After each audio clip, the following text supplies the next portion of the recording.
Bonjour à tous, je suis Flavien du réseau de la FEV Jeune. Je vous retrouve donc en ce deuxième jour de la FEV qui se déroule à Biarritz pour un entretien avec le docteur Charlotte Constantin qui a fait une présentation hier au cours de la session sur la fibrose concernant le dépistage de la fibrose en soins primaires. Bonjour docteur Constantin. Alors d'abord pour commencer, est-ce que vous pourriez nous parler des enjeux du dépistage de la fibrose en soins primaires ?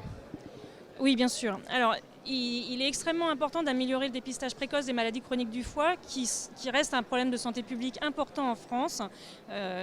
Il faut savoir que les maladies chroniques du foie sont diagnostiquées dans plus de 3/4 des cas à un stade avancé. Les cirrhoses sont décompensées dans 3/4 des cas. Le carcinome hépatocellulaire est diagnostiqué à un stade non éligible à un traitement curatif dans 3/4 des cas.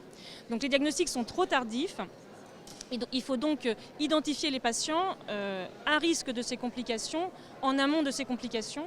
Et pour trouver ces patients, il faut aller les chercher où ils sont, et c'est-à-dire en soins primaires, parce que les facteurs de risque de maladies chroniques du foie qui sont bien connus et bien identifiés, le diabète, l'obésité, le syndrome métabolique et évidemment la consommation excessive d'alcool, sachant que tous ces facteurs peuvent être associés. Sont très représentés en soins primaires, en particulier en médecine générale. 75% des diabétiques de type 2 sont uniquement suivis par des médecins généralistes. Et par exemple, il a été rapporté que presque un patient sur 4 qui consulte en médecine générale a une consommation excessive d'alcool, pas forcément identifiée. Donc, il faut identifier ces patients-là pour pouvoir mettre en place les prises en charge de la maladie chronique. On n'a pas forcément des traitements médicamenteux pour toutes les causes de maladies chroniques du foie, mais on a des prises en charge, un accompagnement à l'abstinence, un accompagnement à la perte de poids, le traitement des hépatites virales évidemment. Donc, pour toutes ces raisons, c'est important de se poser la question du dépistage des maladies chroniques du foie en soins primaires. Très bien. Et donc, à ce sujet, vous avez mis en place un dépistage organisé au sein du CHU de Grenoble dans différents services, notamment la diabétologie et la néphrologie. Quel est le retour d'expérience de tout cela ? Est-ce que ça a été facile à mettre en place ? Est-ce que les médecins de ces services y ont bien participé ? Alors, on a fait le pari d'inciter ces praticiens à penser au foie en calculant systématiquement le score du FIB4 qui est calculé à partir des ASAT, des ALAT et des plaquettes, prescrit largement par les praticiens de services dans lesquels il y a une forte prévalence de facteurs de risque de maladie chronique du foie, comme les services de diabétologie. Avec un rendu du résultat du FIB4 incitant pour les patients les plus à risque à aller faire un test de seconde ligne. Comme je voulais aller vite, on a fait une information assez minimale aux praticiens.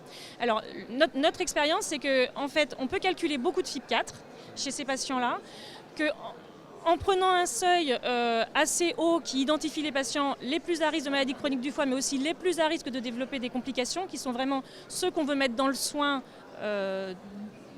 du foie rapidement, on en trouve tous les mois.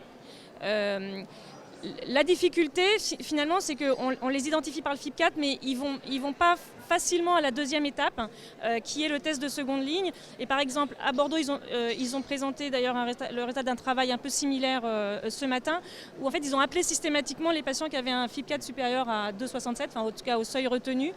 Et c'est probablement ça qu'il va falloir aussi faire à Grenoble, le temps que les praticiens soient sensibiliser et s'approprier en fait le FIB4 et pense ensuite à aller au test de seconde ligne. Et de ce fait, vous insistiez aussi sur le fait qu'il faudrait peut-être généraliser, peut-être au niveau national, dans tous les hôpitaux, dans tous les soins primaires, cette utilisation du FIB4, beaucoup plus en parler et beaucoup plus le faire connaître. Vous pensez que ce serait quelque chose qui serait à terme, qui rentrerait dans la pratique de tous les médecins ? Oui, alors je suis convaincue que ça finira par rentrer dans la pratique de tous les médecins. En tout cas, il faut notre responsabilité en termes des pathogastro-entérologues, c'est qu'on sait qu'il y a un problème de santé publique. On sait qu'on peut améliorer le pronostic des maladies chroniques du foie, sous réserve qu'on identifie les patients avant qu'ils arrivent à nos consultations trop tard, ce qui est en fait notre quotidien aujourd'hui. Donc notre mission de médecin, mais également d'enseignant, c'est à tous les niveaux de la formation, dès maintenant pour les les étudiants en médecine, mais également en termes de formation continue, d'expliquer, maintenant qu'on a un peu identifié quel est le parcours idéal, la séquence, FIP4, test de seconde ligne, et puis adressage au gastro-entérologue pour les patients les plus à risque. Ça va prendre un petit peu de temps de faire cette formation à tous les niveaux, mais c'est absolument essentiel. Et en parallèle, je pense qu'on peut appliquer un parcours pragmatique en utilisant les bilans biologiques qui sont prescrits quotidiennement sans que les gens pensent forcément au foie, pour amener les patients vers le test de seconde ligne et aussi sensibiliser par le même biais, en utilisant encore une fois des tests qui sont déjà prescrits, sensibiliser les praticiens à penser au foie à chaque fois qu'ils croisent un patient qui a un facteur de risque identifié de maladie chronique du foie. Encore faut-il que cette identification, que les praticiens qui prennent en charge les patients à risque sachent qu'ils prennent en charge ces patients à risque. Donc les diabétologues, ce travail est quasiment fait, donc ils sont très proactifs, mais effectivement maintenant il y a un gros travail à faire auprès des médecins généralistes, mais il ne faudra pas oublier les cardiologues, les néphrologues, les médecins qui prennent en charge l'apnée du sommeil également, donc on a un gros travail à faire à ce niveau-là, mais c'est aussi hyper intéressant de participer aussi à l'amélioration active du parcours de soins des patients. Et donc juste une dernière question.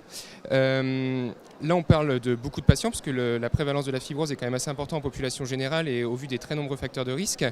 Est-ce que du coup c'est déjà posé la question du coût de ces interventions, du caractère coût efficace, et où est-ce que des études vont être menées dans ce contexte ?